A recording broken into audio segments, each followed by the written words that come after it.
Good afternoon, everyone. My name is Kevin Lochte. We've got a great game on tap today. Big rivalry game. Calvert Hall versus Loyola. Never seems to disappoint. Very excited to bring this one to you today. Patrick Jenko on the mound for the Cardinals to start things off. He's got a 3.5 ERA, 1.071 whip. Looking to be efficient early and often in this game. I believe he's Calvert Hall's only lefty pitcher. One of their best guys.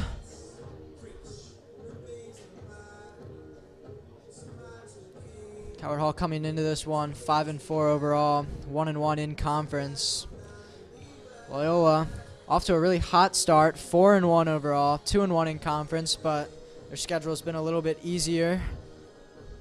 It just fell 10 runs to John Carroll, so their undefeated streak has come to an end.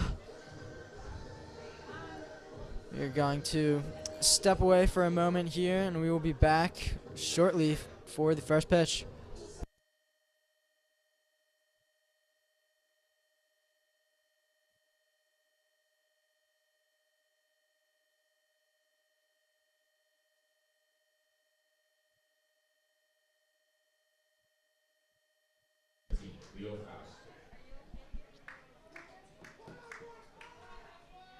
Leo Faust stepping in the box here, first pitch.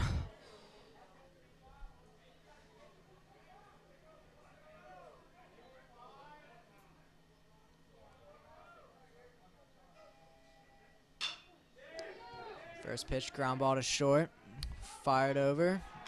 Out number one. Travis Pites getting some action with the start at short, making the first play of the game.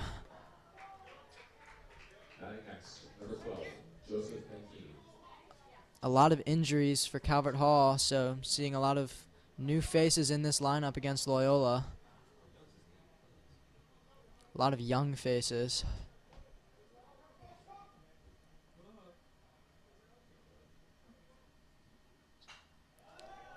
Ben Keeney gonna foul that one straight back.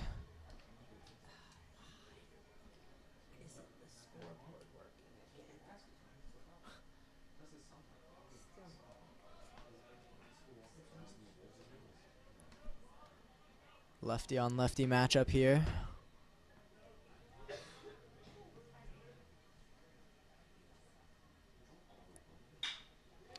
It's gonna be grounded to second. Quick and clean throw over. Two retired for the Dons.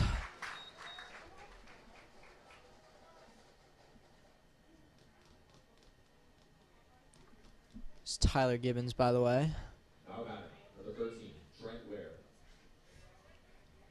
Jenko looking for a clean 1-2-3 inning. He's already generated a few ground balls to the middle infield.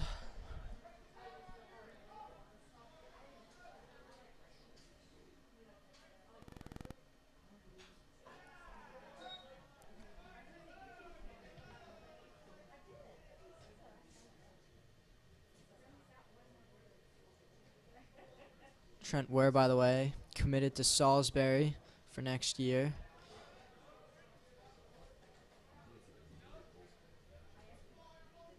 Loyola's got a handful of commits for next year.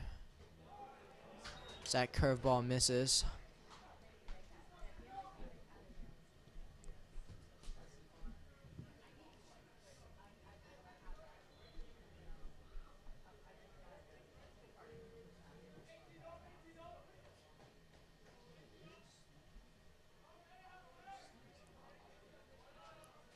One and one they count. Jenko just missing on that curveball. It's back to back. Slowing down the bat. Wouldn't be surprised if we see him throw a fastball here after seeing two straight curveballs. That one, a tough miss.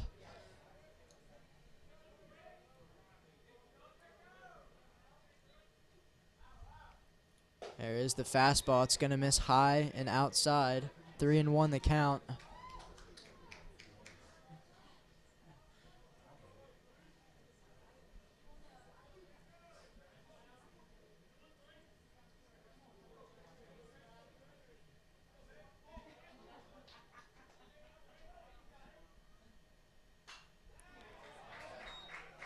Fouled straight back.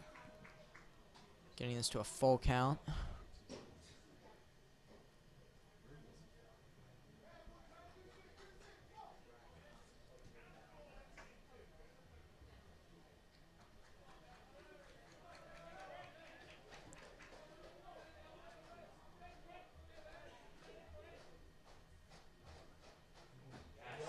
Gets him with the curveball. Beautiful pitch right there. Started a few inches off the plate there on the outside, just curving back in. Some last minute action there. Gets him looking. 1, 2, 3. Clean inning for Jenko. Gonna step away here. Bottom of the first.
It's number 19, Braden Wolf. Braden Wolf getting the start today for Calvert Hall. I believe at catcher. It's the first we're seeing of Dylan Bryan. He's got a 1.27 ERA, 1.36 WHIP coming in. A Delaware commit, certainly Loyola's ace. Calvert Hall will have their hands full today with him.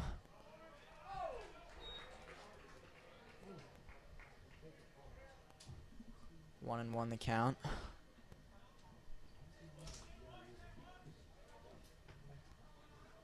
Hall is going to want to try and drive this pitch count up as much as they can.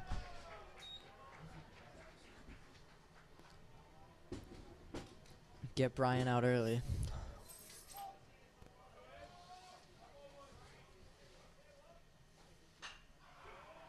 One's fouled into the parking lot, missing a car.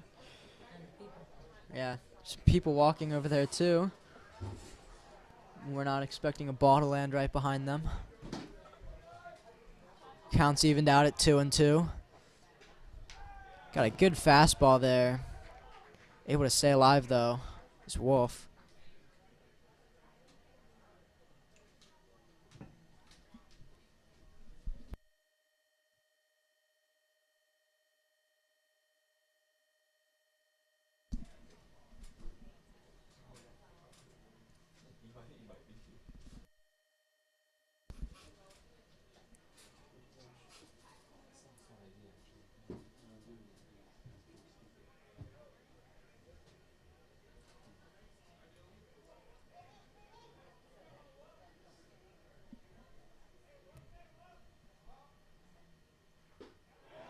Hits him with a nice pitch there on the outside corner. Down swinging goes Wolf.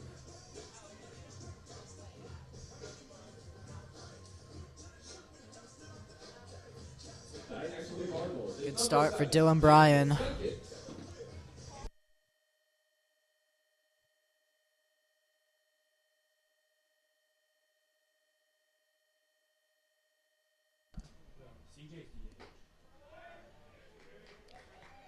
First pitch to Jenkins in there for a strike.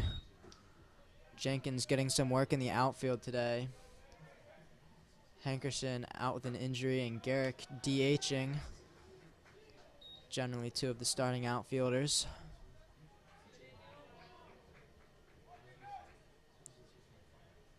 Jenkins looking to take advantage of this playtime.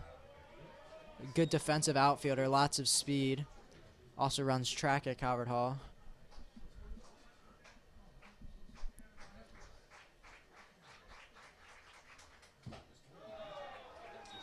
That pitch just missing. Falling behind 3-1 to Jenkins. See if Jenkins has the green light here.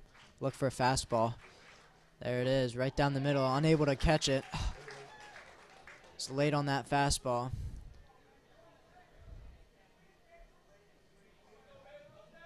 He's got to widen that stance, just make contact here in a full count. Swings through it late again. Strikeout there for Dylan Bryan, able to battle back, down 3-1. Now batting, number 24, C.J. Garrett. Garrick coming in to DH today. As I mentioned earlier, you see him in the outfield a lot. Just a spectacular year so far for him.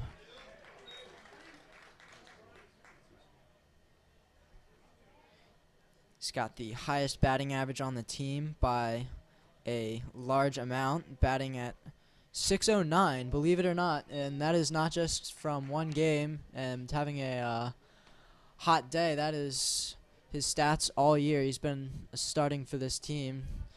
Opposing pitchers have struggled tremendously to get this guy out.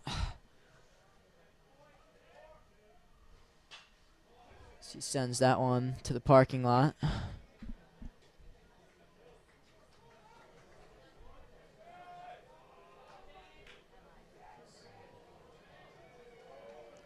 Ahead 0-2.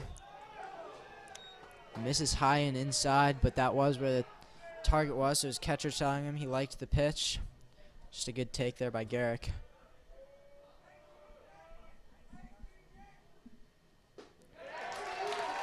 Gets him with the off speed. I think Garrick might have been looking fastball there. He looked a little bit fooled, almost went down on one knee on that swing. Efficient 1-2-3 inning there for Bryan and 2 strikeouts. Both teams now starting out 1-2-3.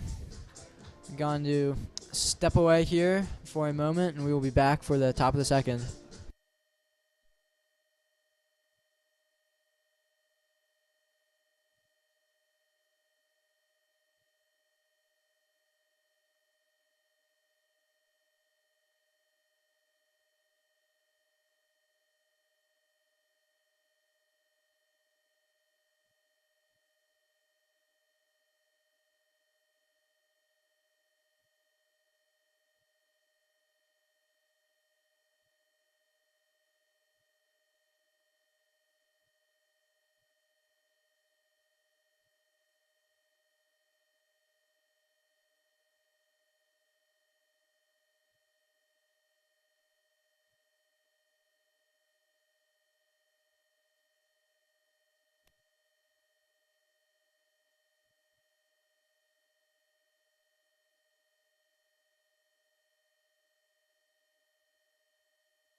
Jacob Hawk, the 4-hitter, due up for Loyola. Getting his first at-bat against Jenko.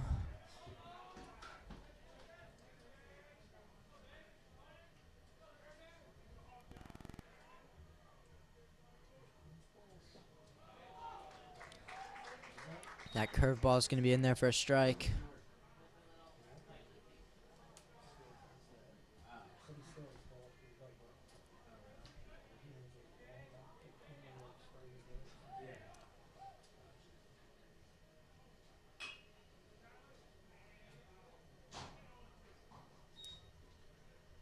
Third base coach tried barehanding it, unsuccessful. Jenko quickly ahead 0-2. It's 2 straight curveballs. He hit his target there too. Saw Wolf lined up on the inside part of the plate. He located that perfectly. Nothing Hawk really could do besides just foul that one off.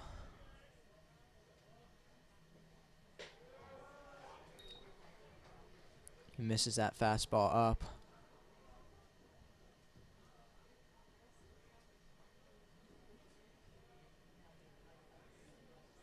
Can really throw anything he wants here. Up 1-2. Both of his pitches he's had good command of so far today. Goes to the curveball. That's a pop into right center. Good communication. Making the catch. Believe that's Caden Barmer out there in center field.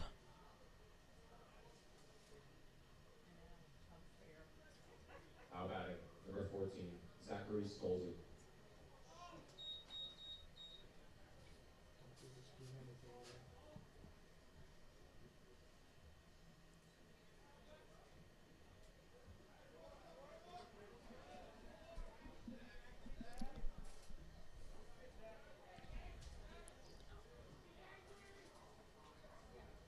Zach Stolze. Swing and a miss, strike one.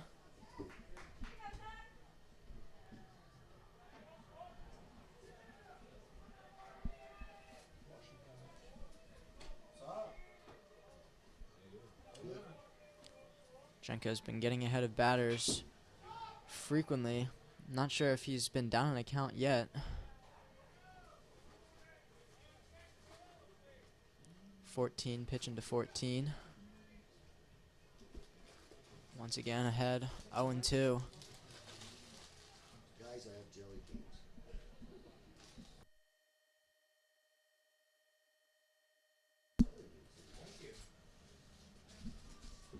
I got a good picture.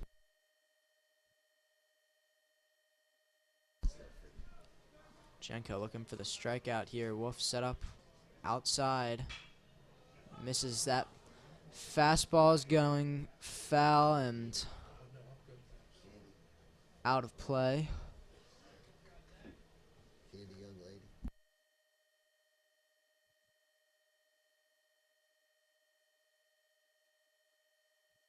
Wait.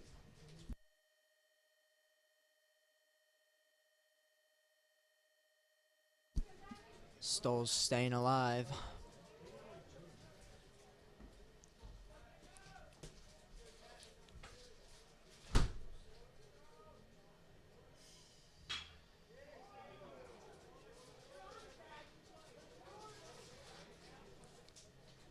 Fouls another one off.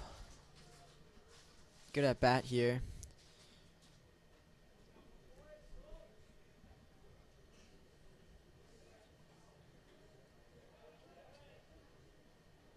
It's a good pitch by Jenko right on the inside corner. Been a few pitches so far today where he's located it really well. Not much Loyola can do besides foul it off. The good batters foul those off and then get a hanging curveball right down the middle like that, and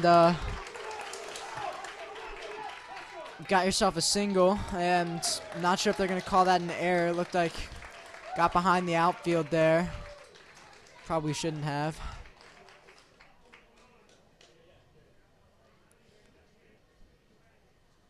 That really was a good at-bat by Stoltz there, though. Just fouling off those tough pitches, waiting for a pitch down the middle, and he got it. He didn't miss.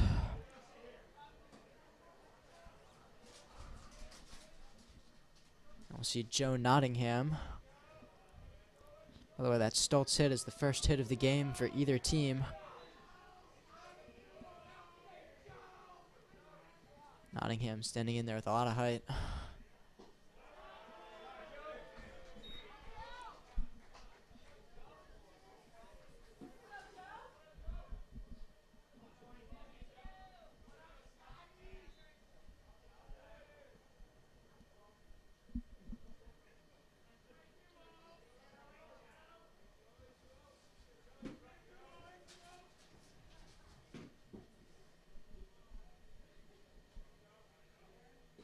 Ooh, good curveball there. I don't know if he's getting him on the swing or if that was just called a strike. He's had a lot of movement on that curveball today.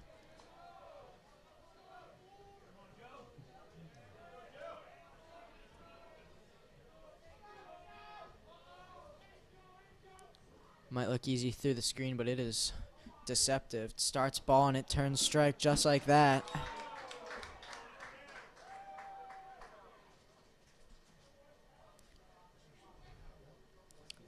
His curveball's been working more than his fastball today. It's been turning to that when he really needs it. 3 straight curveballs, though. I think I'd probably pitch a fastball here.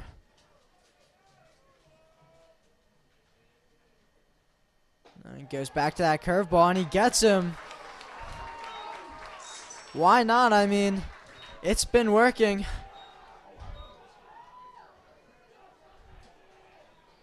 Starts out a few inches off the plate and just curves right back in. Landing right on that outside corner. Not the first guy he's fooled.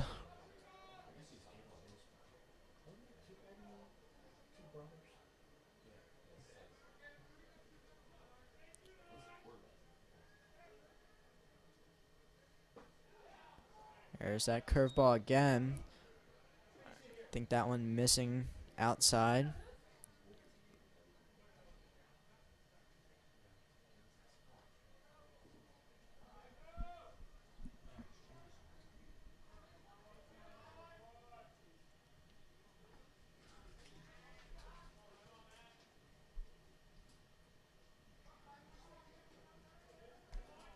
Batter's granite time there. Luke Randazzo.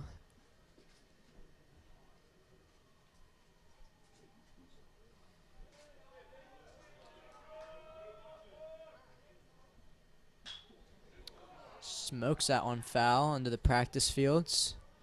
See a Calvert Hall lacrosse guy scoop that up. All the sports teams still practicing.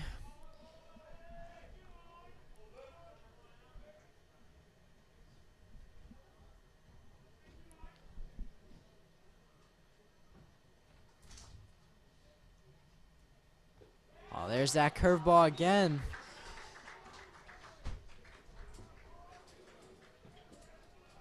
Now working the outside corner in the opposite batter's box. Loyola is yet to figure that out. He's going to keep throwing it until they do. Can really work fastball or curveball here. He's going to go for the fastball and gets it. Wolf unable to scoop that. Oh, it's going to be a rough way to give up the first run of the game. Ball was in the dirt. Wolf kept it in front of him, but unable to scoop it and makes a throw over to first, and it's just a little bit high. Brought Copenspire off the bag, and once Copenspire dropped it, heads up base running there, scoring Loyola's first run. That'll go down as an E2, I'm guessing, on the catcher.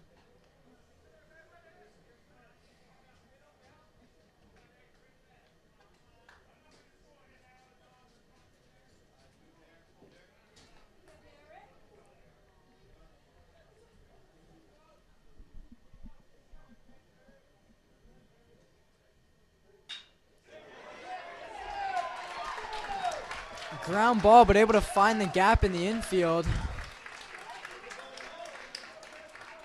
Bottom half of this lineup having answers for Jenko after such a strong start. Now batting, number 1, Brett Hansen. Now the 9-hitter going to come in.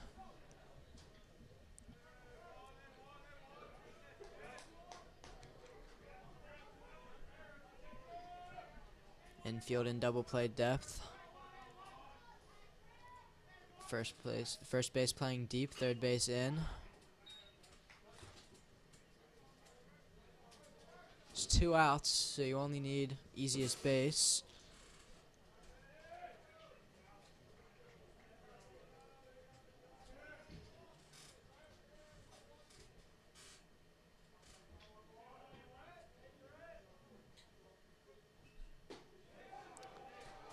Pitch. Gonna be in there for a strike, 0-2.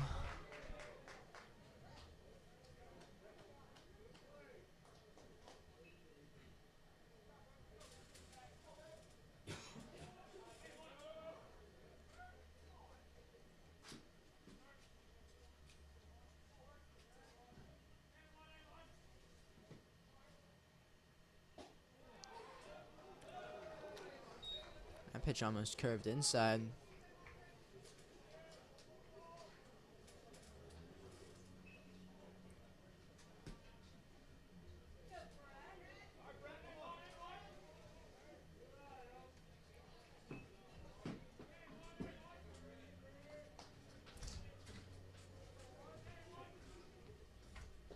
Oh, there's that curveball.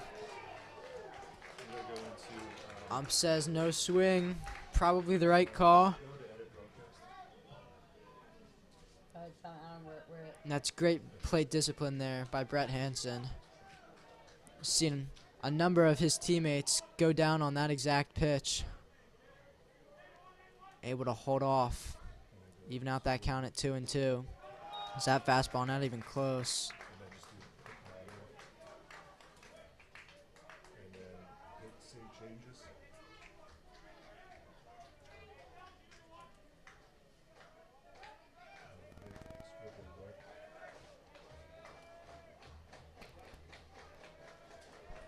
Full count. Runners are going to be going on the pitch. Ooh. Just misses. Loyola bench loving that call.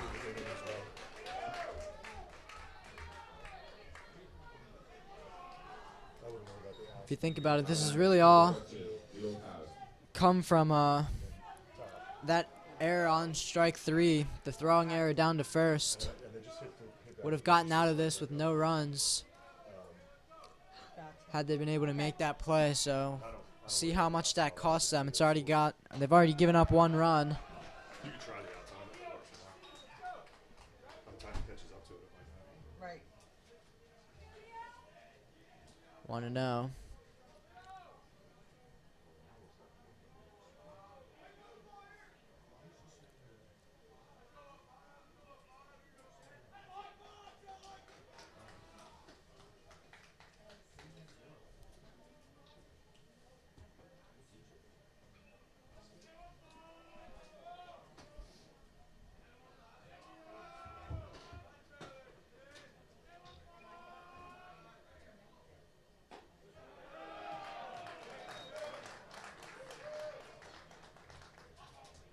Now down 2-0. Coach Kerr is going to come out and have a conversation with Jenko.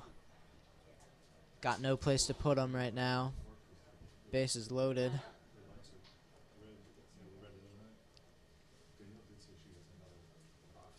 Coach Kerr taking over for Coach Eckerl. This is his first year as the head coach of this varsity baseball team, though he's certainly been here for a while. Coach Eckerl now enjoying his retirement.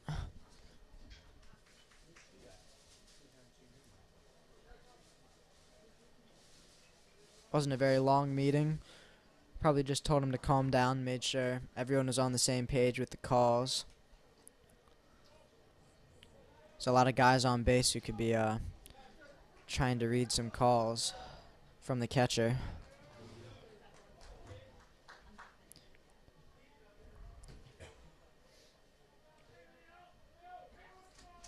See the shortstop communicating with the catcher as well.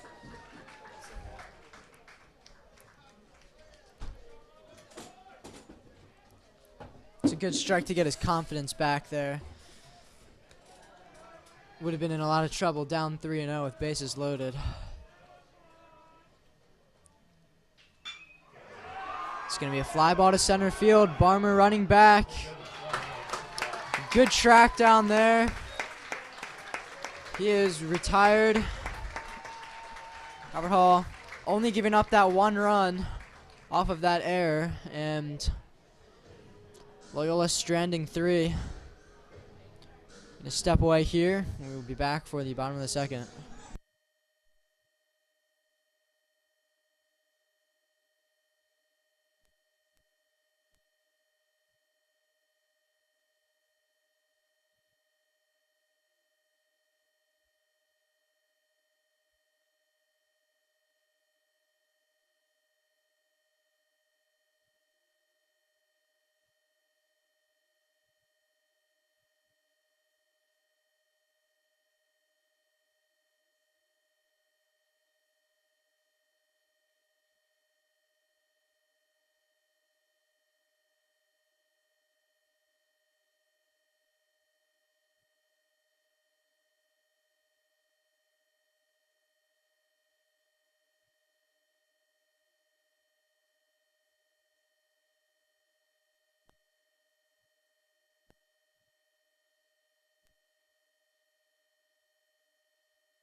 Four, 5, and 6 hitters due up for Calvert Hall.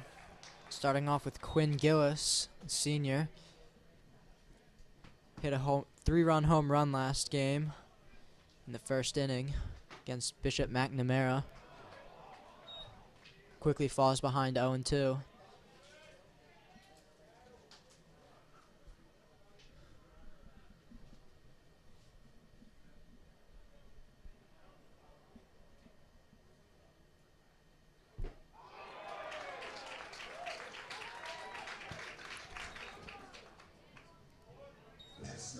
Gillis down on strikes, swinging there. Pitch had a lot of movement. Started in the outer part of the plate and ended inside, sweeping across the entire plate. Copenspire stepping right into the box.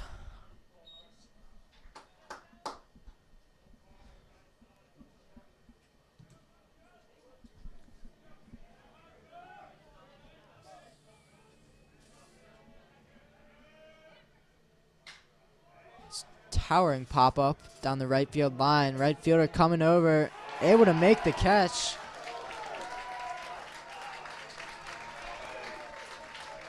Good persistency there. I thought that one was going to get out of play. I believe that was Ben Keeney. Now batting, number 21, Travis Pite.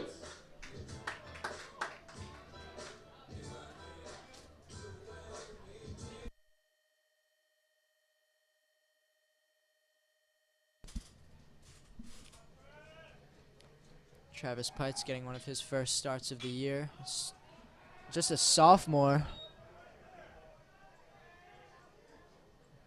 That one lands on the top of the Loyola dugout. Out of play.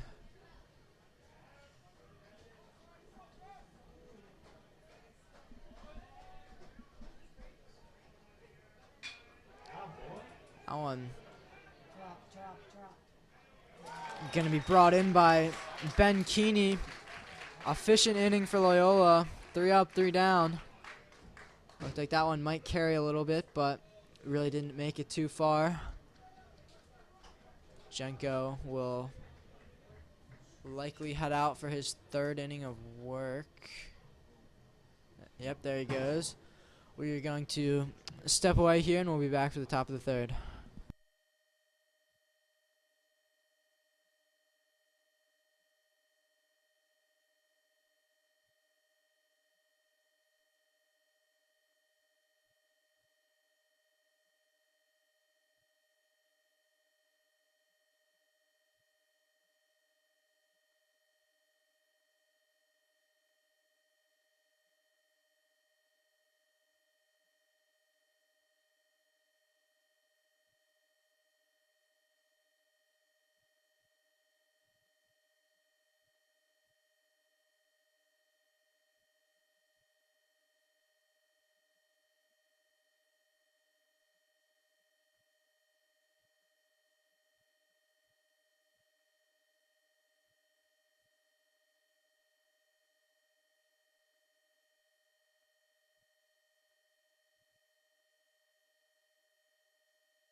Just saw Joey Benchini making a few good plays out there in the outfield. Now going to try and do it with his bat. 0 for 1 on the day. Trying to bring that batting average up a little bit.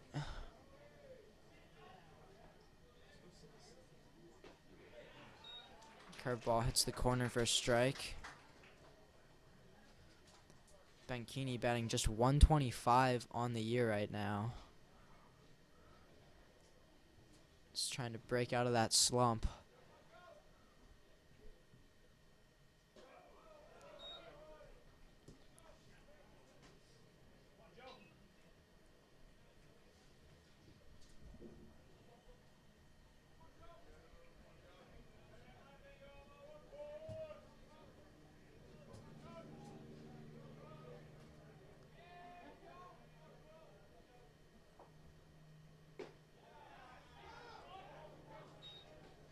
Two and one.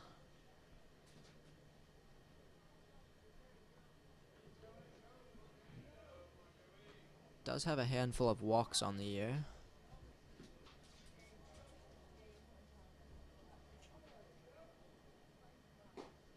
Swinging through that fastball. I think he was a little bit late on that.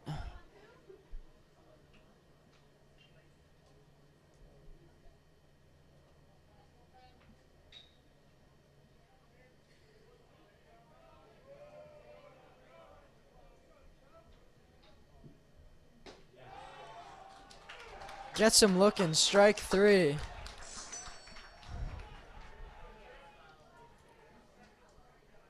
He's been working every part of the plate today, but I think his favorite part has been that outside corner with that off-speed pitch. He's gotten so many guys looking. Get another one.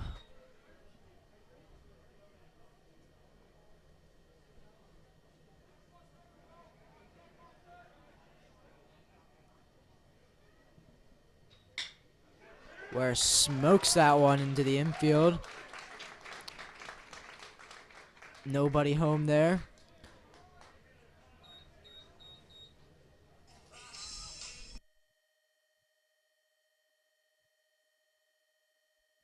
Now batting, number 26, Jacob Hawk.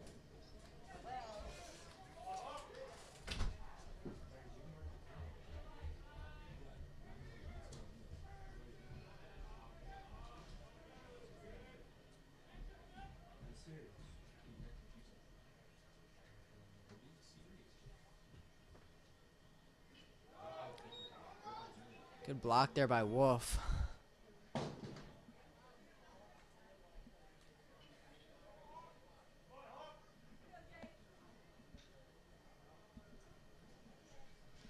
Hawk having a decent year so far, batting .316. OBP of .480. Almost getting on every other at bat. Certainly helped Loyola get to this good record as that one right through the wickets. He doesn't know where it is. Loyola's going to get a double steal out of this. That one just went right through the legs of Braden Wolf. He had no idea where the ball was.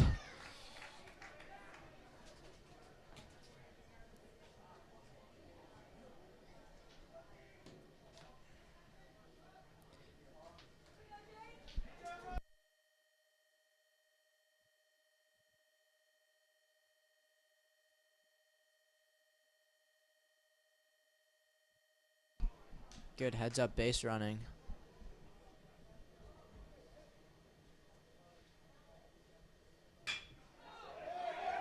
That one gonna bounce over the head of Travis Pites.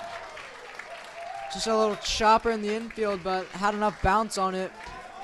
Get a few feet over Pites' head. Nothing he can do about that. 2 runs Calvert Hall have given up so far have been self-inflicted wounds. Zachary Stolzer.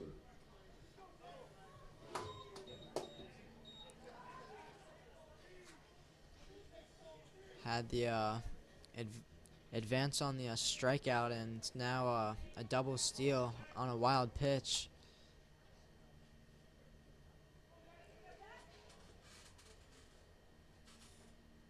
Now the infield playing double field depth as one's hit to right field. Easily brought in.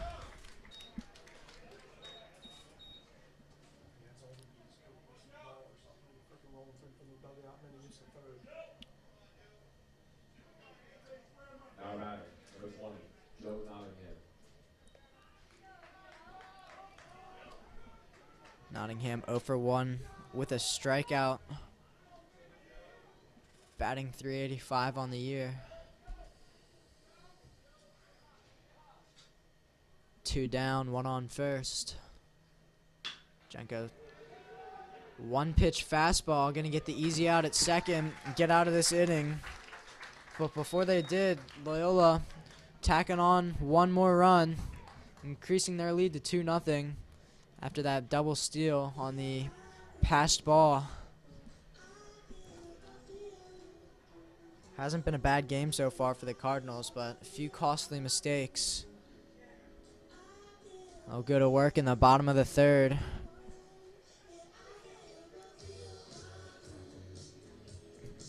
Brian going to be back out. No surprise there. I'm going to step away for a moment. We'll be back shortly.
Gibbons stepping in for his first at-bat of the day.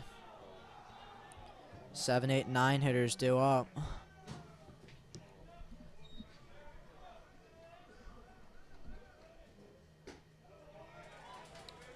Gets the corner on that fastball.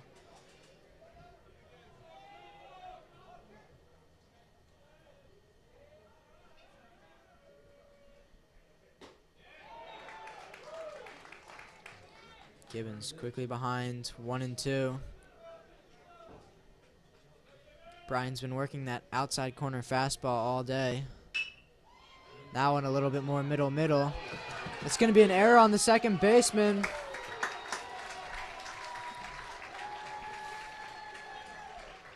That'll be Loyola's first error of the day. Derek Seiss rushing that a little bit. Just a routine ground ball. Really right to him. He just stuck his glove out and didn't field it cleanly.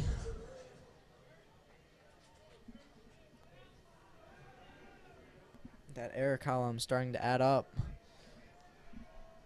2 for Calvert Hall, 1 for Loyola now.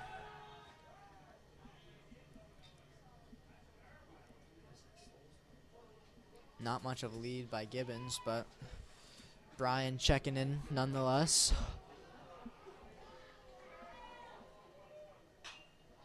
Spite pops that one up.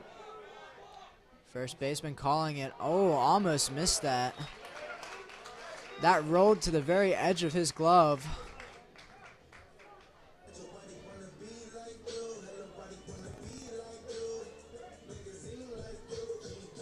That was almost 2 straight errors on Loyola.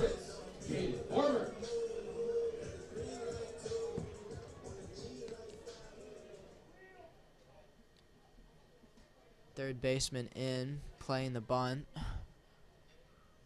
Never surprised if you see Caden Barmer bunting it.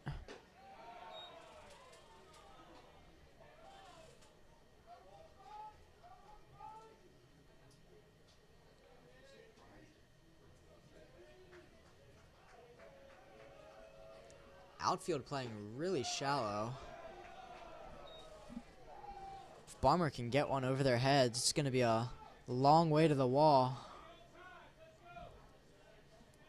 His speed, got to be thinking at least triple if he gets one to the wall.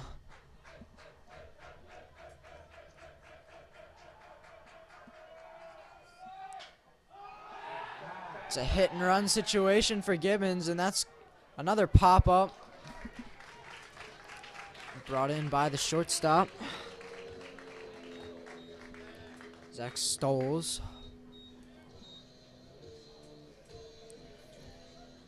Stoles, by the way, committed to Washington College. Continue his career on into college.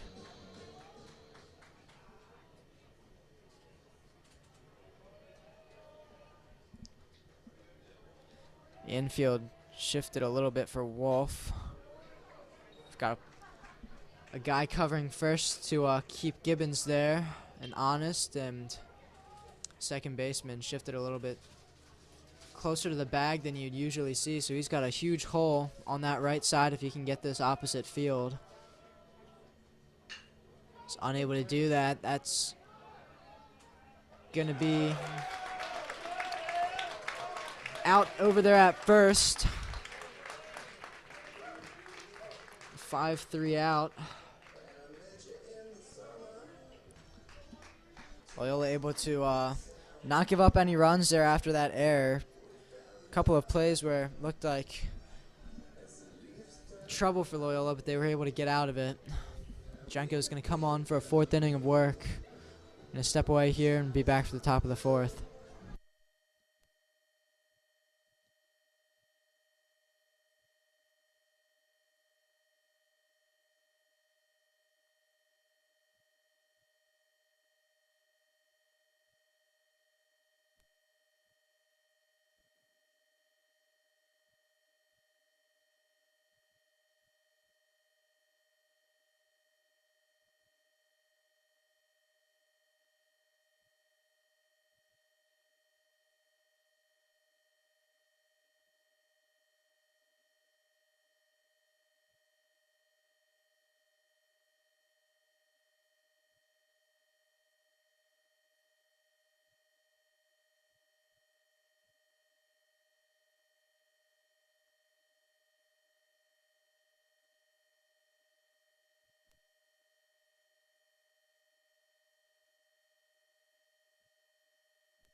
Got a catching change here at the top of the fourth. Brennan Kwiatkowski coming back in. How about it? Seen him start a number of games for the Hall this year.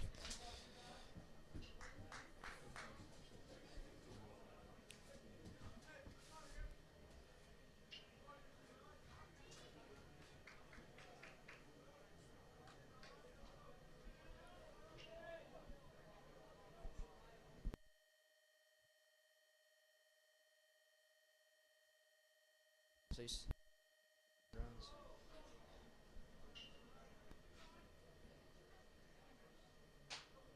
ooh, that one really inside.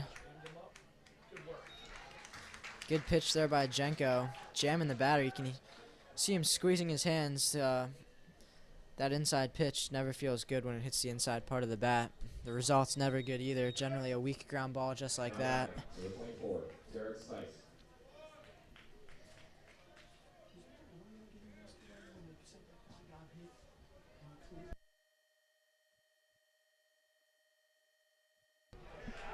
That one barreled up into right center field. Barmer able to cut it off, keep it from getting to the wall.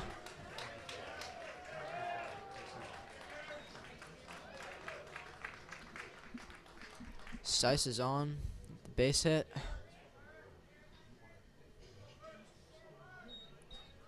How about it? Number 1, Brett Hansen. Trying to make up for that error earlier in the day. It's just a good piece of hitting there by Sice.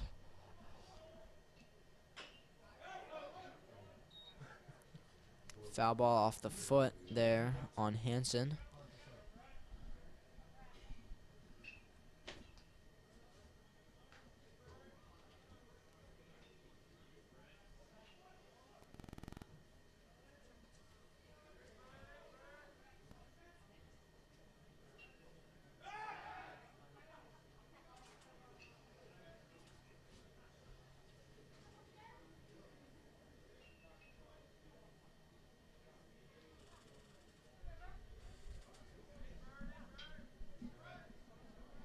Owen won the count. Ball misses high.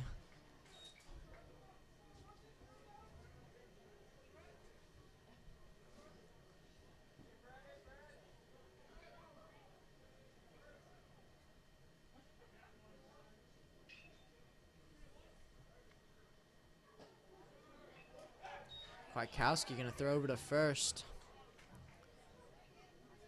Sykes able to get back in though. He's taking a big secondary over there, getting a little bit slow to get back.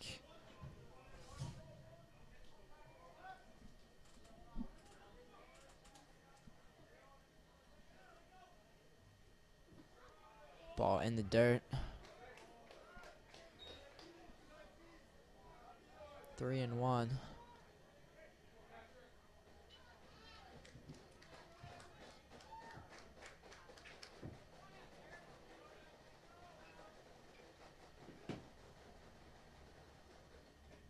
That's gonna miss inside.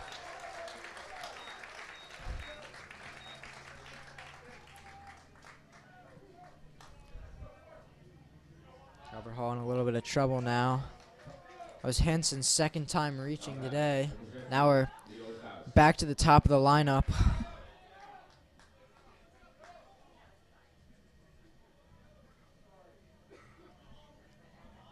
Leo Faust still trying to reach for his first time.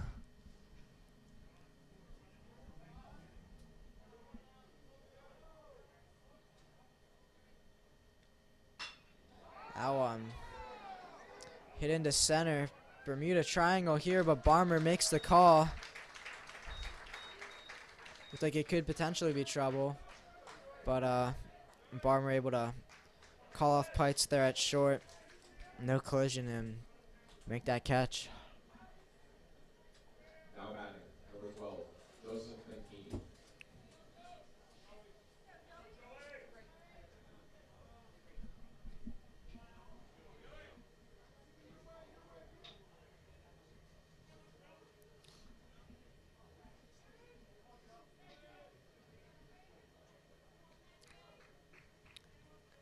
Seiss does not have a big lead at all. One of the smaller leads you'll see when you're not being covered over there at second.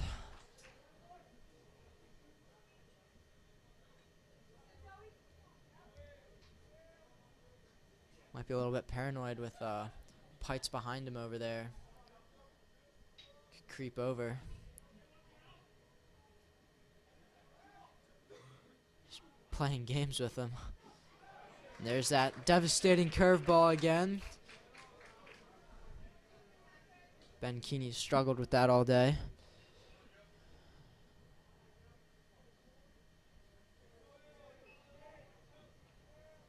Jenko up 0-2, 2 outs. Runner in scoring position for Loyola. Benkini able to foul that curveball off.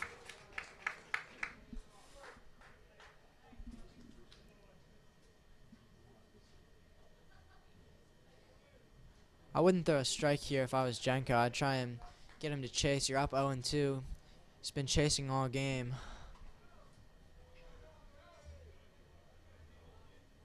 Try and move that curveball off the plate. Maybe a high fastball.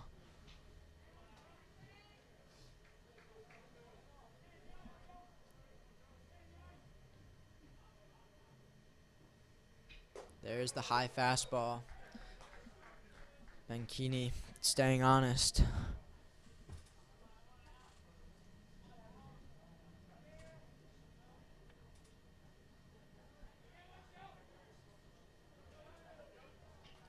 A lot of lefties in the lineup for Loyola. It's working to Jenko's advantage. Certainly think that that's one of the reasons he got the start today. Good catch there by Pilarski, the towering pop-up. Another curveball from Jenko. That one looked like it was a little bit off the plate, but Benkini still able to make contact. Score still, Loyola 2, Calvert Hall 0 as we head to the bottom of the fourth.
Daniel Jenkins getting his second at-bat of the day for the Cardinals.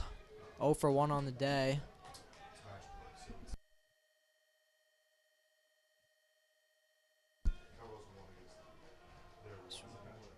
One of the strikeouts today for Calvert Hall.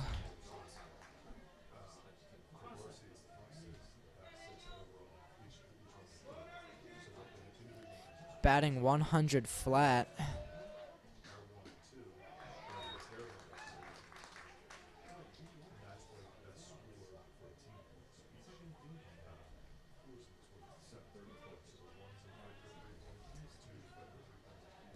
Excuse me, no, he is batting perfect. He's had 1 at-bat so far this year, and he reached, well, I guess now batting 500. 1 for 2 on the season. He's going to go down looking on a curveball there.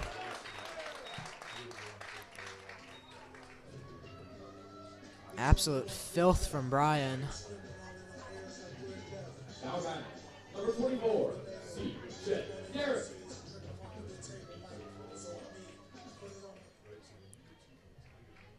Going in, Calvert Hall knew that Bryan was going to be a tough opponent. He's certainly proven to be that so far. Could really try and drive that pitch count up, just get him out of the game as quickly as possible. As mentioned before, he's a Delaware commit, so going to be playing D1. Delaware, decent college too for baseball.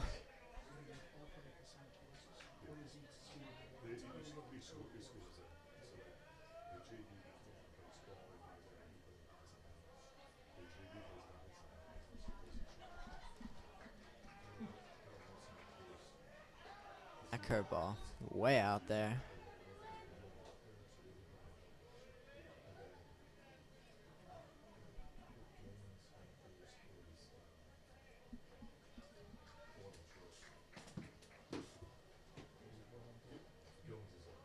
One fastball. Excuse me, 1-2 fastball. It's going to be a strikeout there. Good throw down by the catcher.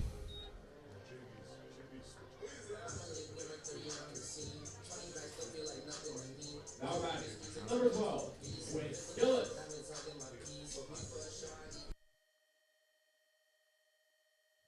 Gillis 0 for 1 on the day.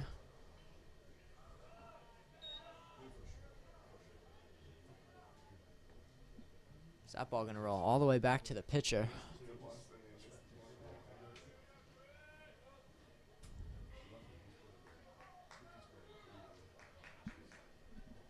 Ball got away from the catcher twice.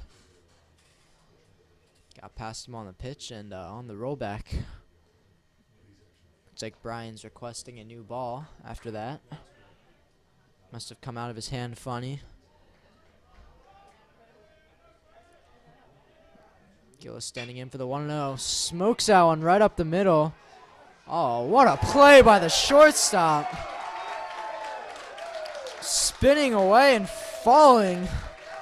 Had his momentum going towards first base, but talk about a highlight reel for high school.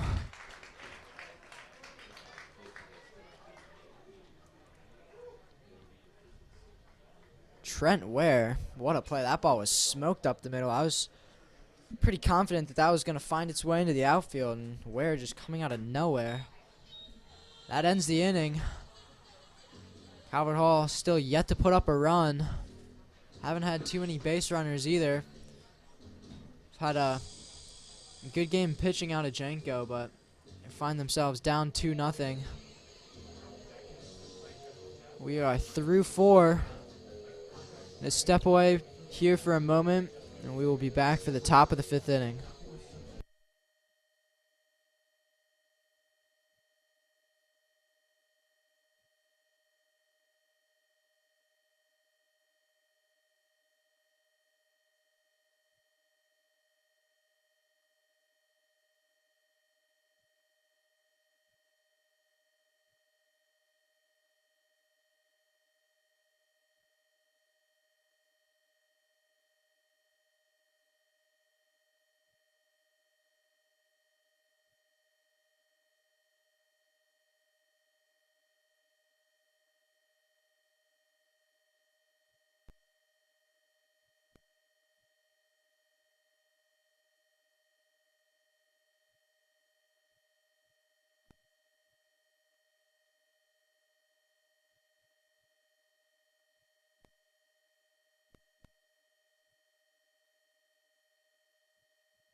Batting, number 13, Trent Ware. After that spectacular play at short, now Ware is up at bat.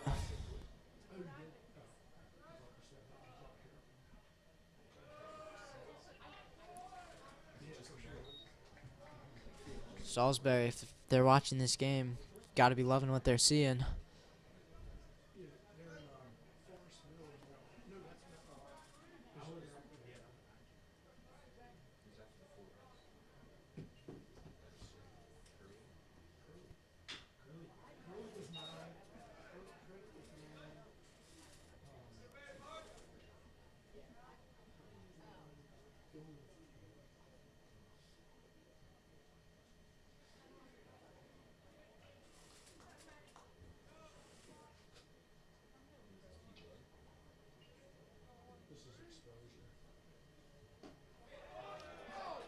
It's just missing the outside corner.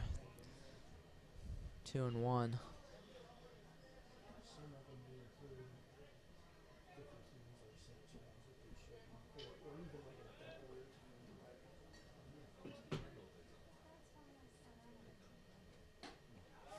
That one far off the plate. 3-1.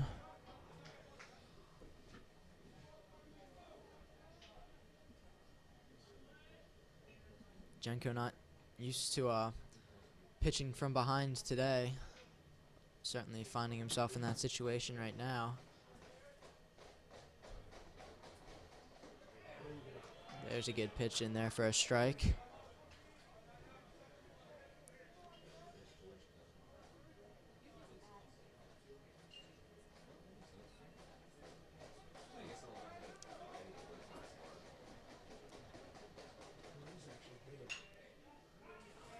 Popped up. Could be trouble. Right fielder able to make the catch.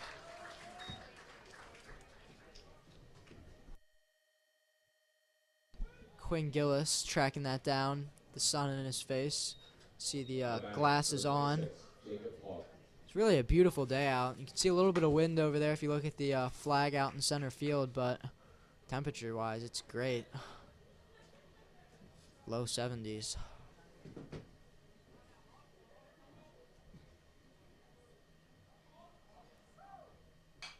That one fouled straight back off the metal part of the roof, but not quite over the roof. One had it right back for the field.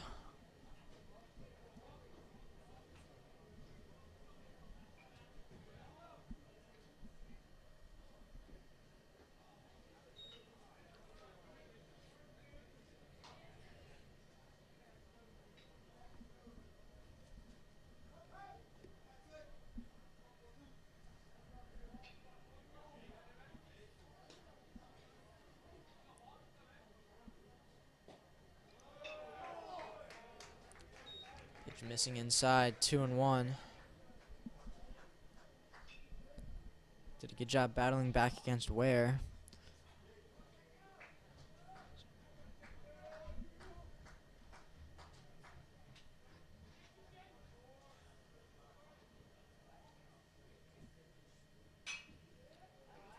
That one sent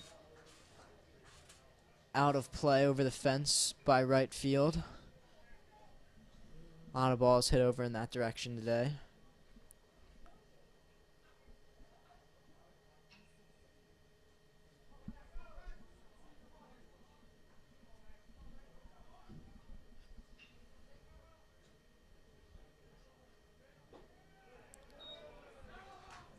Full count. Second full count of the inning.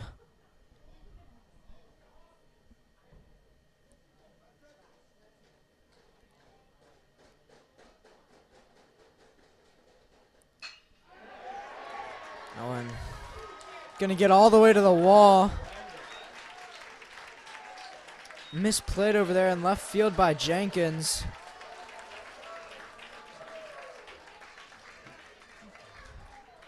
He had no chance of catching that one, but took more of a sideways angle on the ball than a backwards angle. I think it probably would have been a double regardless, though. So, not really a costly error. It's not going to be an error at all.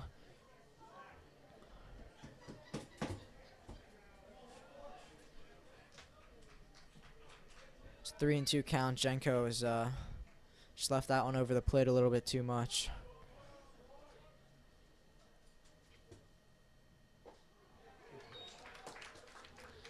Gets him to swing through that one.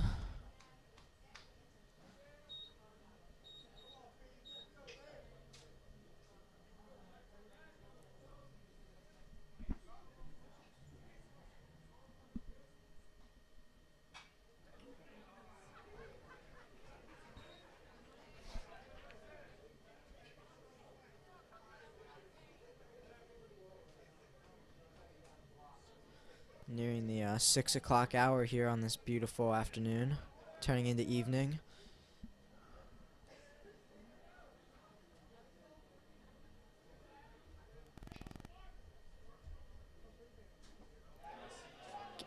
Check swing called over to second base. Ump says no swing. Lives to see another day.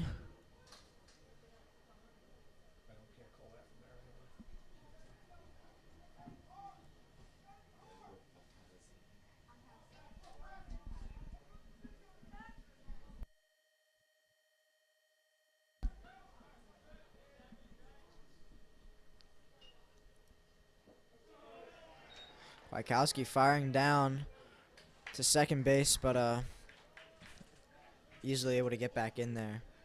I like the aggressive play call, though. He's taking a huge secondary lead. More than a quarter of the way to third base.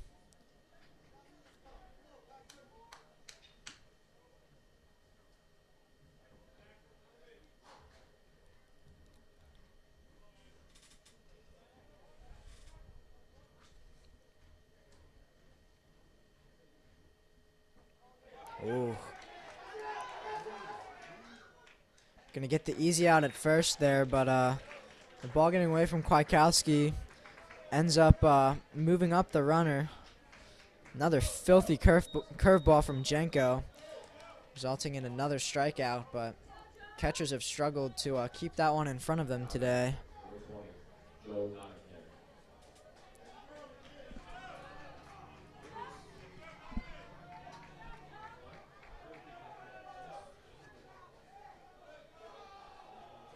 Joe Nottingham stepping in.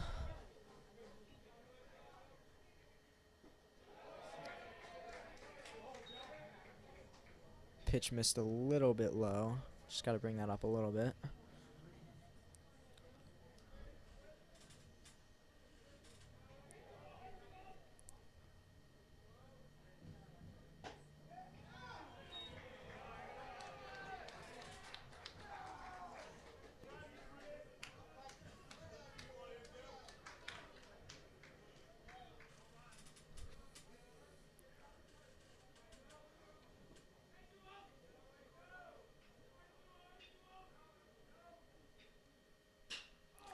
Drives that outside pitch into right field. Gillis with the diving catch.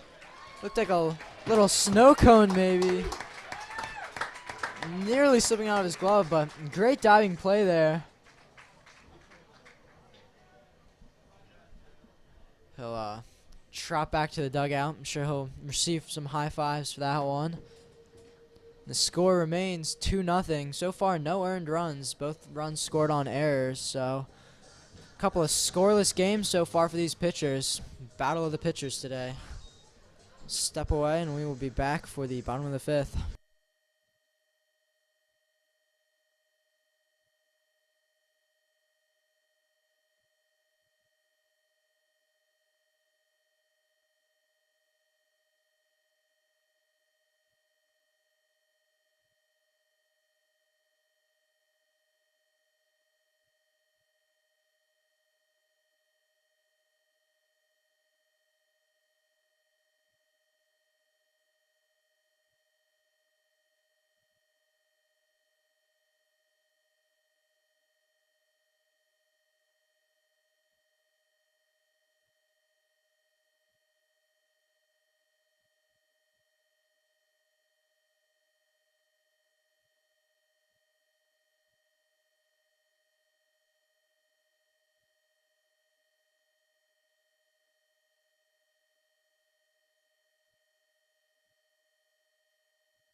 Now batting, number 34, Michael Gomez-Meyer.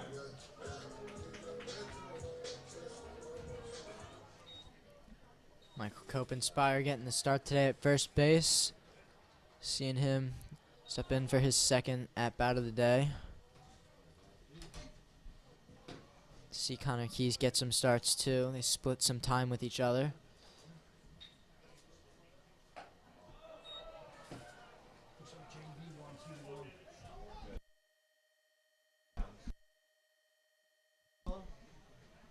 Just been told that Calvert Hall's JV baseball team beat Loyola's JV baseball team 2-1. So, good start there for Calvert Hall baseball on the day. Obviously love to complete the sweep of our rival Loyola Dons. Cope Inspire taking that one all the way, the 3-0 count.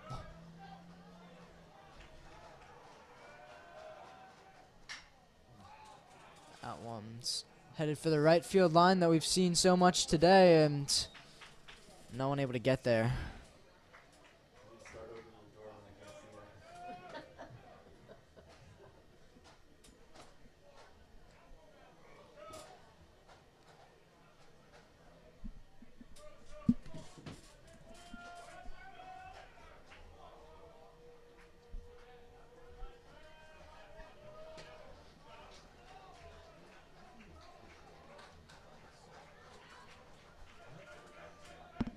Oh, that one. Not even close. Might have been closer to the Loyola dugout than it was to the plate. Oh, and certainly came out of his hand wrong.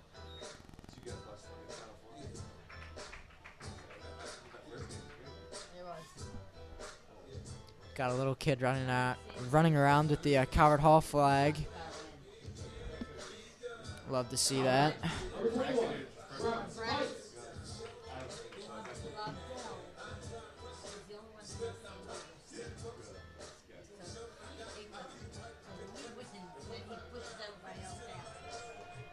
Pites popped up in his first at-bat.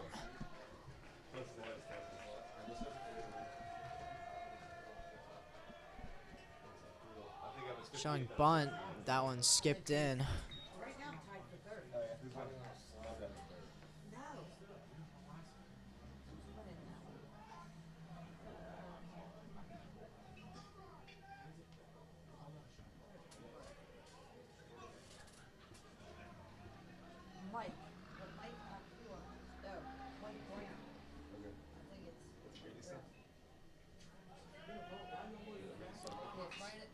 Now he does lay down the bunt. He's going to successfully advance the runner, hustle it out, but not able to get there. Did his job, though, advancing the runner.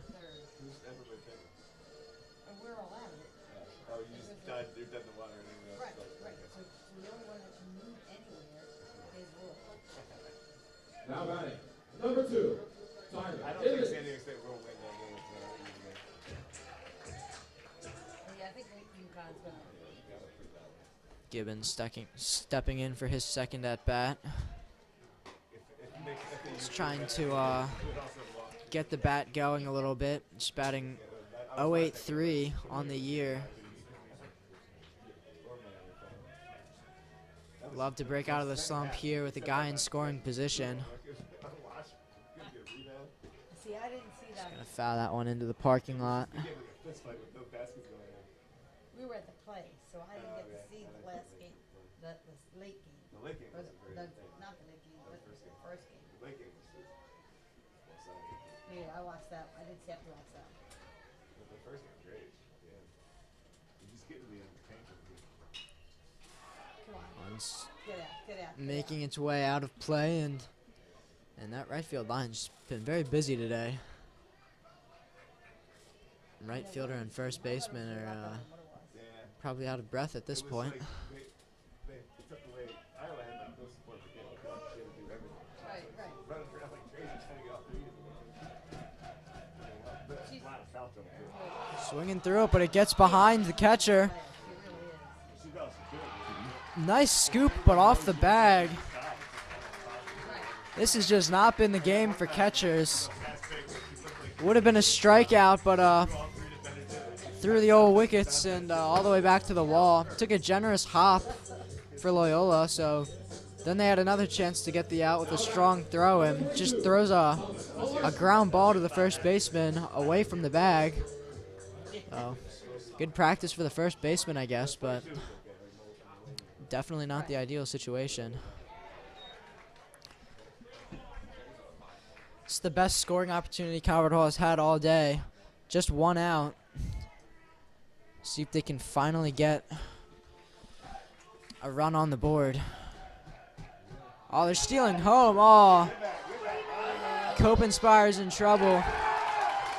He was stealing on the bunt. They just weren't able to lay the bunt down.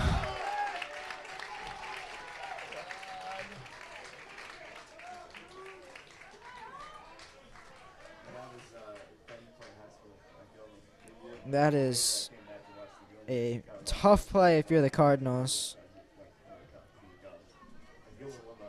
When it's a guy stealing home, you do everything you can to make that contact, whether it's a ball or a strike. You've got to at least try and foul it off.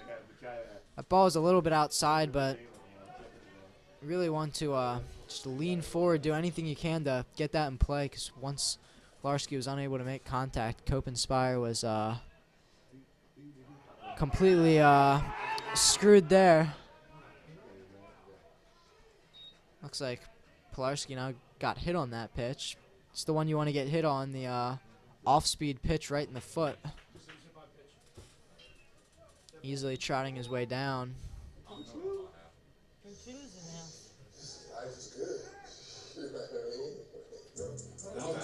Number 6, Canadian Barber.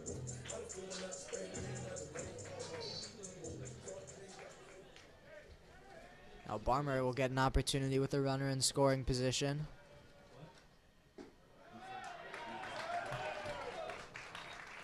Good pitch right down the middle there for strike one.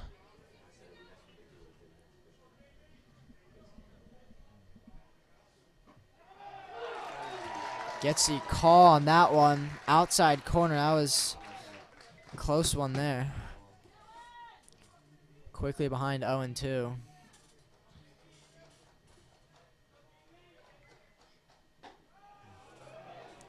Pitch is going to miss.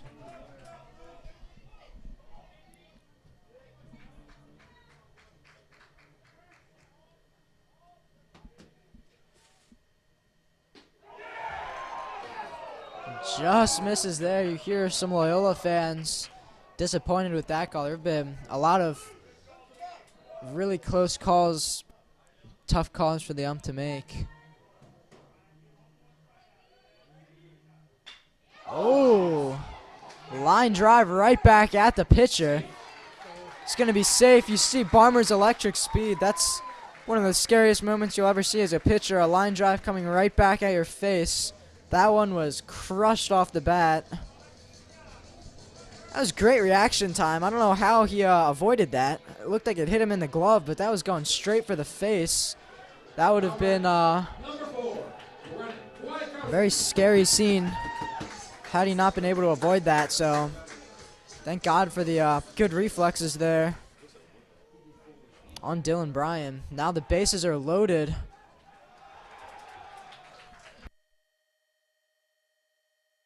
Wykowski didn't start this game, has a chance to come on big off the bench today.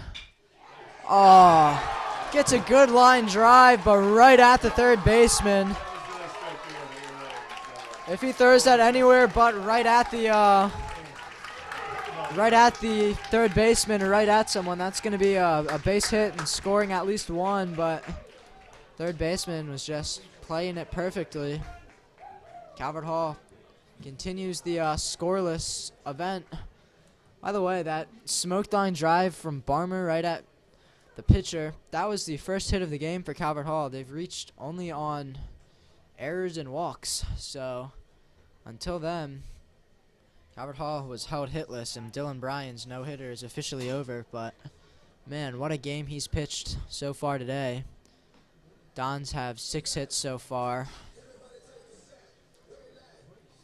Still no earned runs by either pitcher, though. Jenko, 6 hits, no earned runs, 2 off the air. And obviously, Dylan Bryan with now the 1 hit, no earned runs. So this continues to be a battle of the pitchers.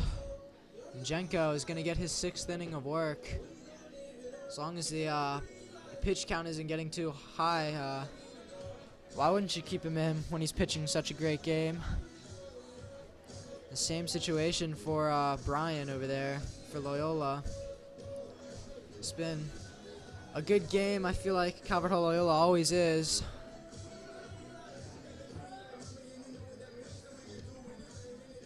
Loyola, by the way, head coached by Mike Kelly. He's done a good job with his guys this year. He's had a decent amount of success with this program.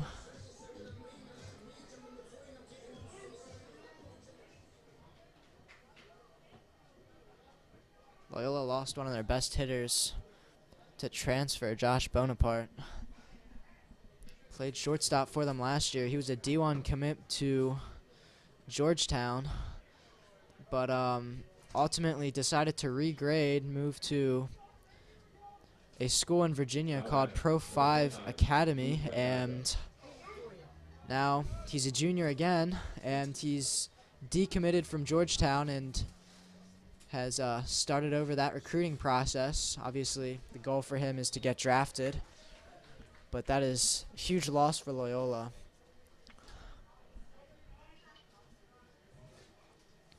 Certainly, they would have loved to see him in the batting order today. Oh, that pitch. Absolutely great movement there. Looked like batter shying away from the plate and landed in there for a strike.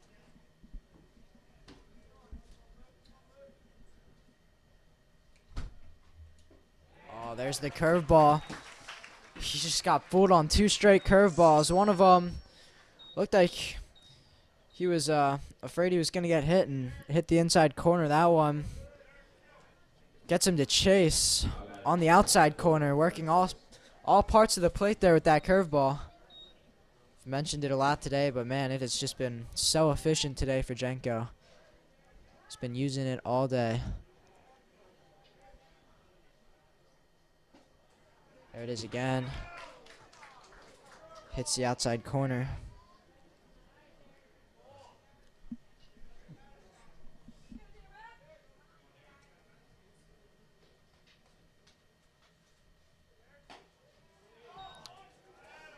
Fastball outside for ball 1.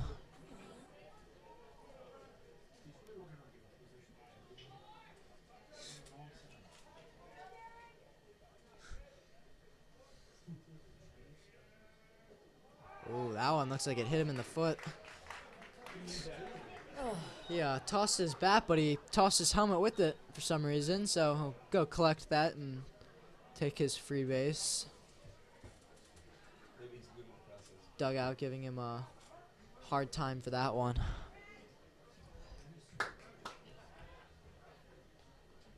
Now batting, number 1, Brett Hansen.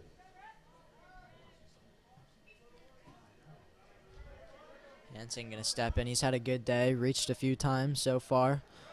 Batting in that 9 spot, top of the lineup on deck. 1 on, 1 out.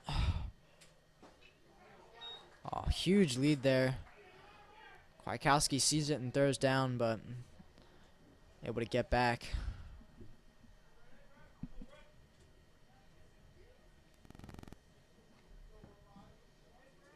I believe that's Seiss over there on first.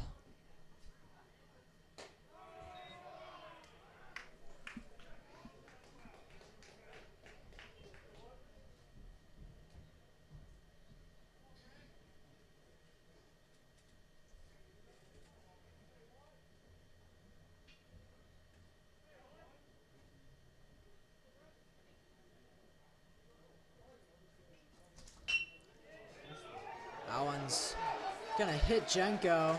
No play. That's just some bad luck if you're the Cardinals. Shortstop was shifted right behind the bag, so would have been an easy play. They could have turned 2, gotten out of this inning, but it hit Jenko in the leg. And now it's gonna be an infield hit instead.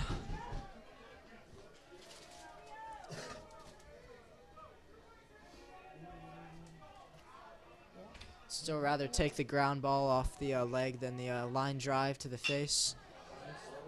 And this might be a double play. Able to get it.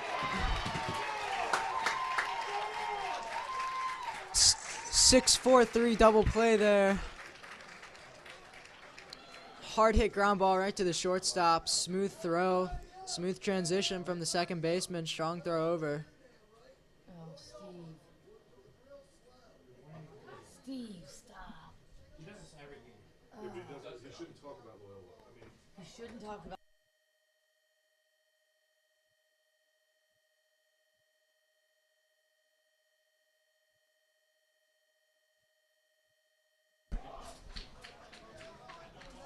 Doing Take Me Out to the Ball Game, our version of the 7th inning stretch. And just a 7-inning game, we do it in the bottom of the 6th.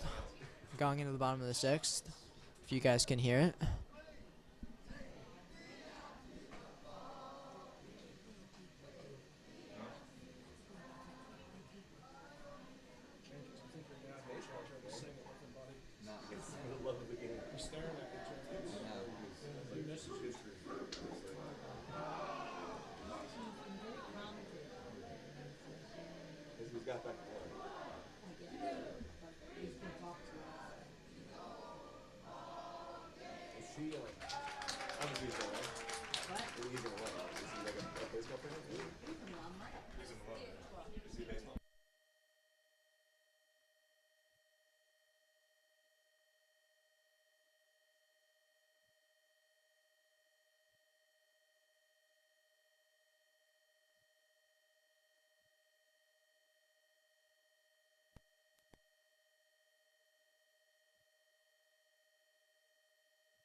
EJ Hankerson pinch hitting.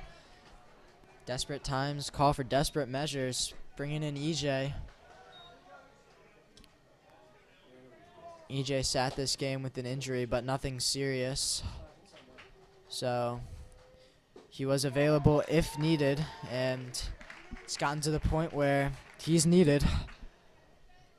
EJ, the University of Maryland baseball commit. Falling behind quickly, 1-2. Coward Hall bats have not been there today, in large part due to the absence of Hankerson and Butler. Butler also dealing with an injury.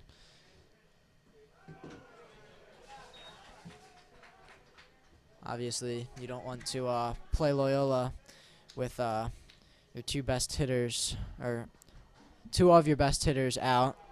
I think Garrick probably has that role for best hitter right now, batting over 600. Hankerson's worked this count full. Coward Hall needs base runners. Oh, he gets him to chase the outside pitch. Gotta show the discipline there if you're Hankerson. Just a fastball missing outside, and he goes after it. 1 out now. Coward Hall with 5 outs to work with. Still just 1 hit given up by Brian. Oh. Line drive hit something. That did not sound good. Looks like maybe it was the fence. It's probably a good thing. Garrick trying to make it a 1-run game with 1 swing there. Coming up empty. Now behind 0-2. Brian with the pitch, fouls it off. Right back to the area he fouled it a moment ago.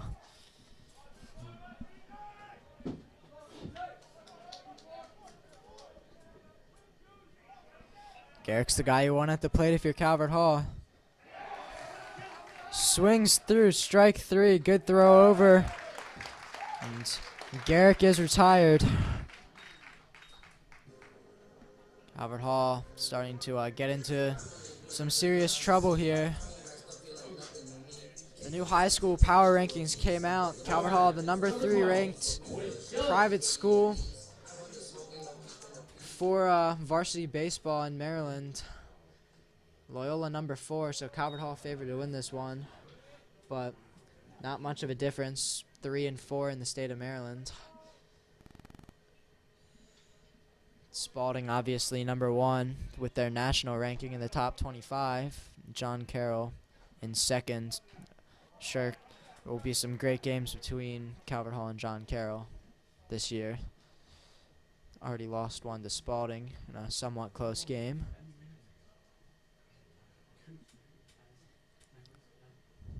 But Spalding, John Carroll, Calvert Hall, and Loyola, definitely the 4 best teams in this conference. Be seeing each other in the playoffs.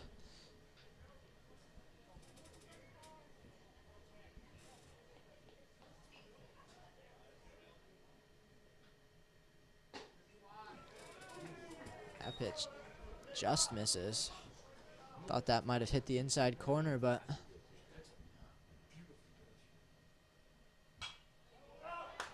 that one fouled straight back.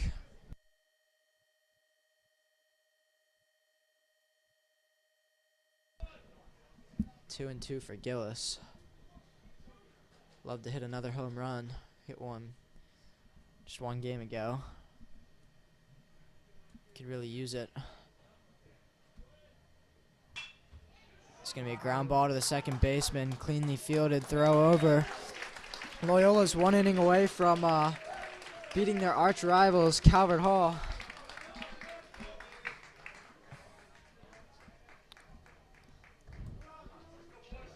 We'll see if Jenko comes out again or if he's going to end the day there. See him trotting out. He will indeed be the pitcher. We'll see for how long.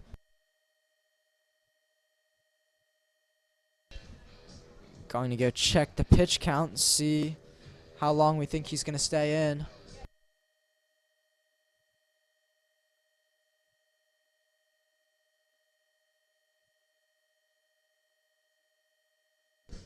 He is at 91 pitches, so he is not going to be in for much longer, would be my guess. I think the first guy that gets on will be the end of the day for him. He might not even be allowed to pitch to 3 here. Might just want a lefty-lefty matchup. Ben Keeney on deck is a lefty. So once they get a righty in, I think the day will probably be done for Jenko. Calvert Hall can't afford to give up any runs here. Down 2 with 1 to go. Step away for a moment. We'll be back for the top of the 7th.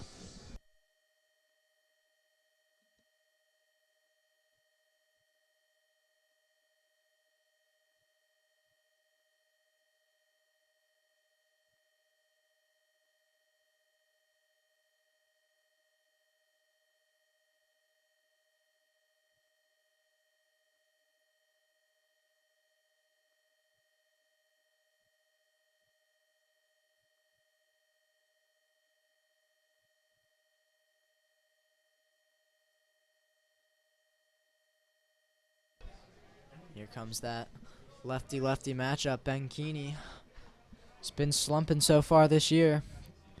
Jenko's had his number today. He lays down a bunt and a beautiful one. They're going to have no play. Pilarski firing it over from third, but he had absolutely no chance of that. You can't lay a much better bunt than that. And just as we predicted, that will be the day for Jenko.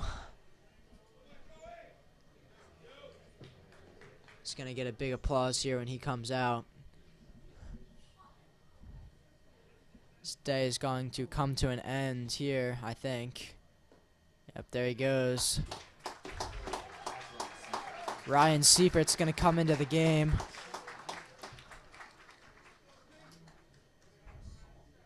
Final stats for Jenko. 6 innings pitched, 8 hits, no earned runs. So have yourself a game, Patrick Jenko.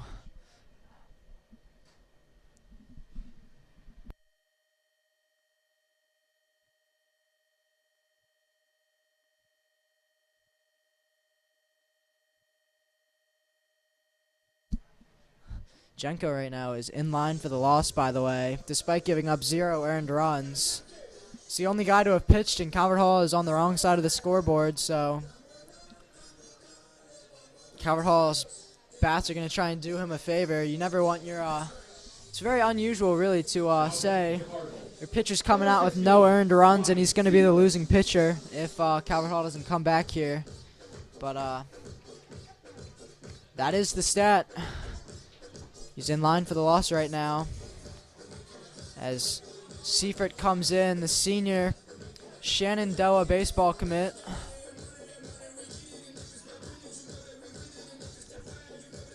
As he looks to keep this game a 2-run game. He's kind of got a 2-pitch mix too. He's got the fastball and curveball that he's working in warm-ups. He's got great command right now in warm-ups.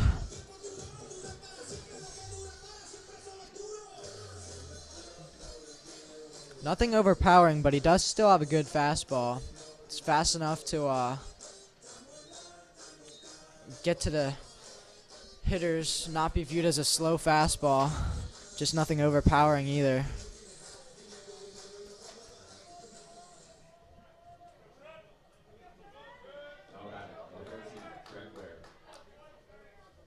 Now where the 3-hitter. Loyola in the part of the lineup they want to be in right now. Where one of the best hitters on Loyola.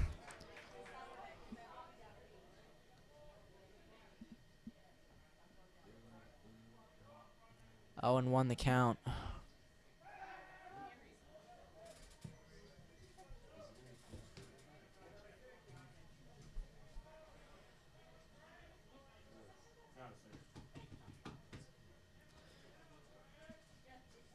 Ware is batting .462. Much like Garrick, that is not just one good game. He's got 26 at-bats with that .462 average. It's the highest average on the entire Loyola roster of 23 players.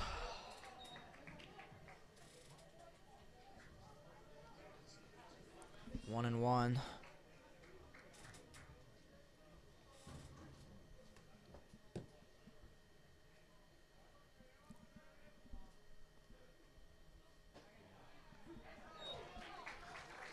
Right behind him is Jake Hawk, who's also one of the hottest hitters on this team.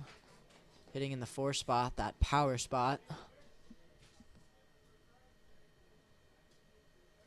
No outs, so Calvert Hall is going to be facing him, but they'd like to, there's a steal.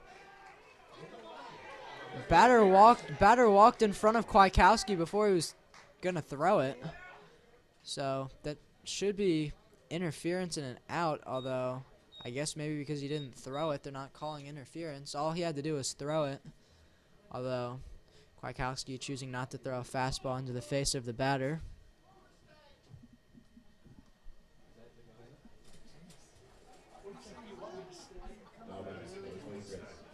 Oh, because he knows which one of them guys threw it.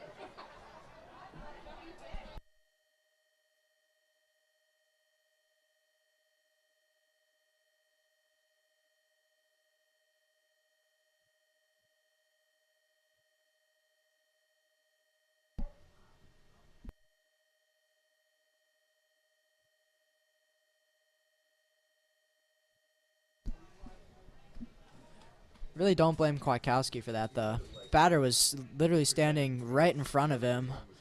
So if he threw that, he would have hit the batter. So the ump's got to call that an out, an interference, or else next time Kwiatkowski's going to have to throw it. That could lead to an injury. Certainly don't want to see that. Seifert down 2-0.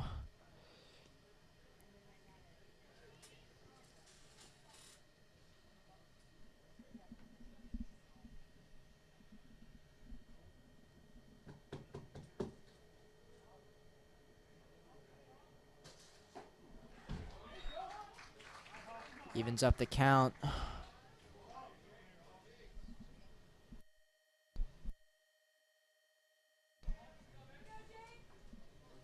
It's actually 2-1 the count. Scoreboard was quick to change.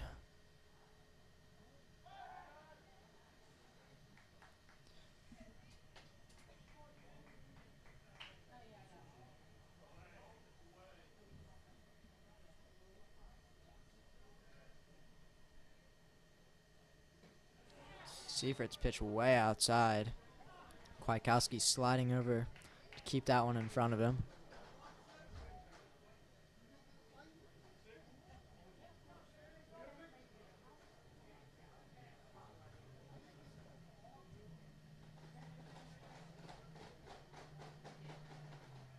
Ooh, good pitch. Now we've got a full count.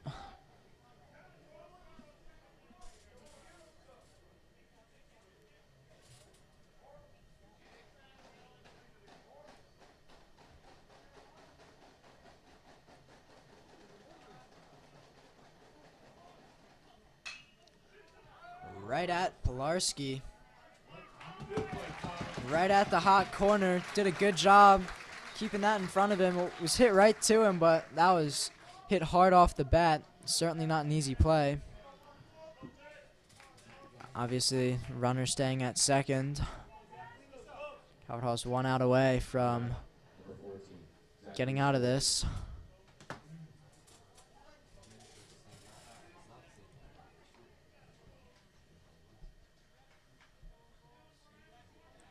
Zach Stolze batting .389.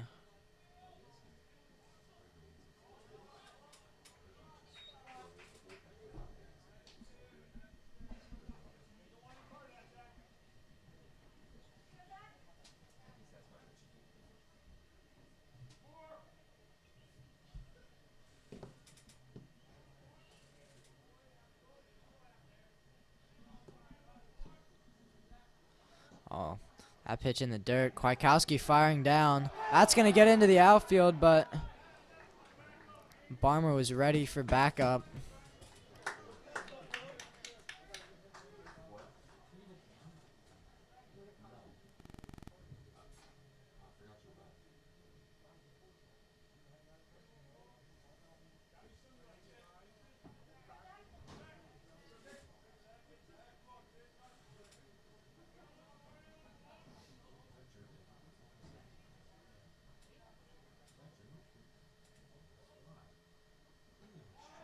That pitch just misses outside. 3-0. Gotta think Loyola's gonna be taking this. See if Stolze does end up swinging though. Should be looking fastball right down the middle. Swinging the bat aggressively here, but that's gonna miss by a mile.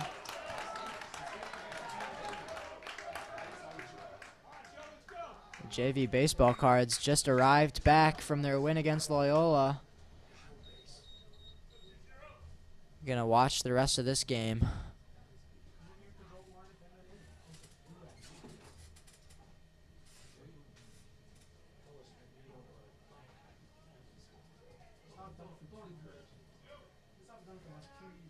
Now batting, number 20, Joe Nottingham.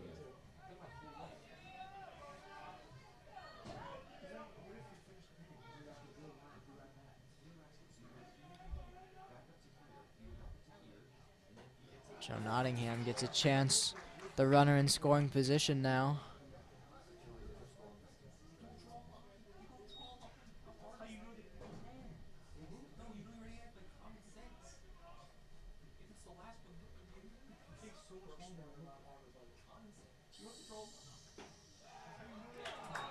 That pitch hits the outside corner.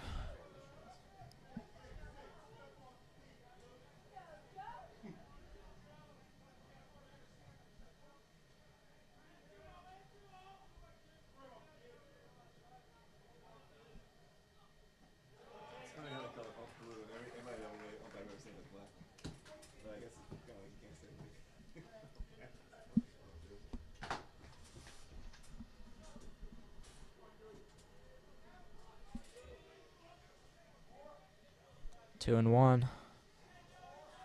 Runners on first and second. 2 outs.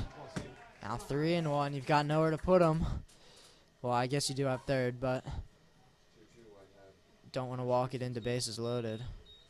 Excuse me, I had an error on the scoreboard. I just changed it to 2-2.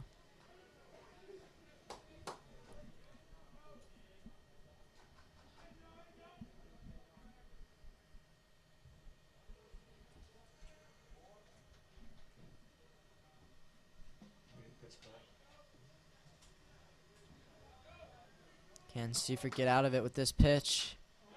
It's a weak ground ball. It's a tough play for Seifert. Throw over, strong, and he gets it. Good play by Ryan Seifert.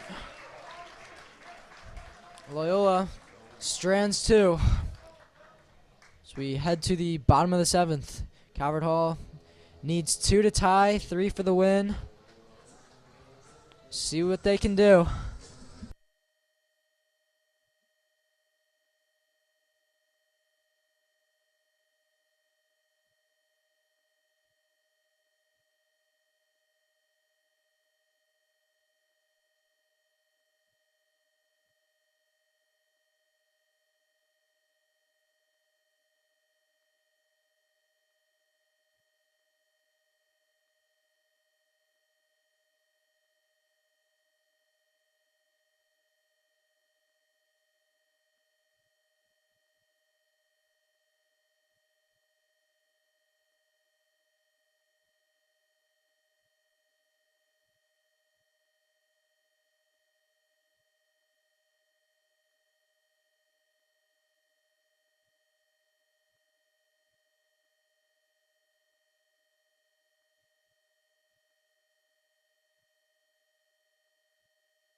Leading off for the Cardinals is number 34, Michael Hogenspire.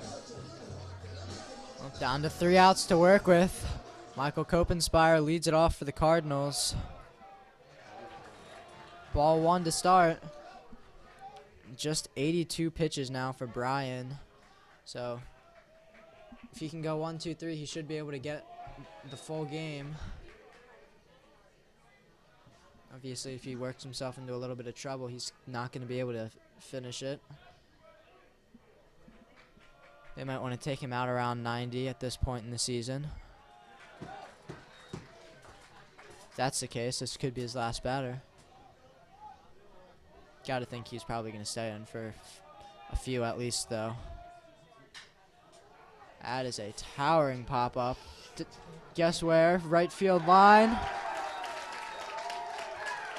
Make the catch. 1 down.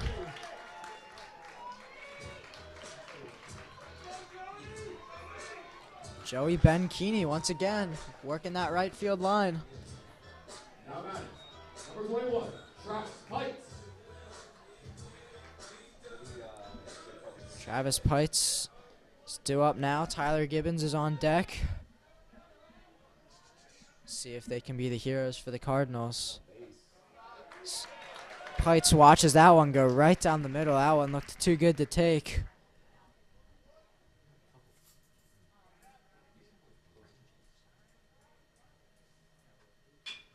I don't believe Pites has had many at-bats this year, but he has yet to get on base on a hit. And it stays that way. And Calvert Hall now down to their last out. Not a very deep bench today for the Cardinals, as a lot of their starters are already out due to injury. Butler not available today. Hankerson already came in to pinch hit off his injury.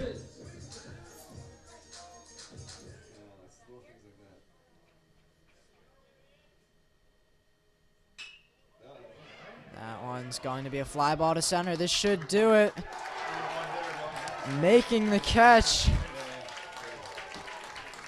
So that will do it, folks. The final score, Loyola 2, Calvert Hall 0. Jenko is going to be the losing pitcher with 0 earned runs. And Calvert Hall is going to lose this game with 0 earned runs. Dylan Bryan only gives up 1 hit. He would have tossed the no-hitter full game shutout if he hadn't gotten a line drive right back at his face. So that's a tough way to lose the no-hitter, but I'm sure he's still happy with his performance. Calvert Hall going to drop 1 and 2 in the conference. 5-5 overall, though they've had some really tough games in Florida and against Spalding. Loyola going to improve to 5-1, 3-1 in the conference. Calvert Hall headed in as a third-ranked team in Maryland. I'm guessing that's going to flip with Loyola, who is the fourth team. It was a hard-fought game. You always expect a really good game with Calvert Hall and Loyola. I think we got that once again today. It was close the whole way, even though the offense wasn't there really for either side. So Calvert Hall drops in this tough game, but long season, many more games to be played. They'll see Loyola again. And until next time, this has been Kevin Lochte signing off. Thank you all for tuning in. I will see you next time.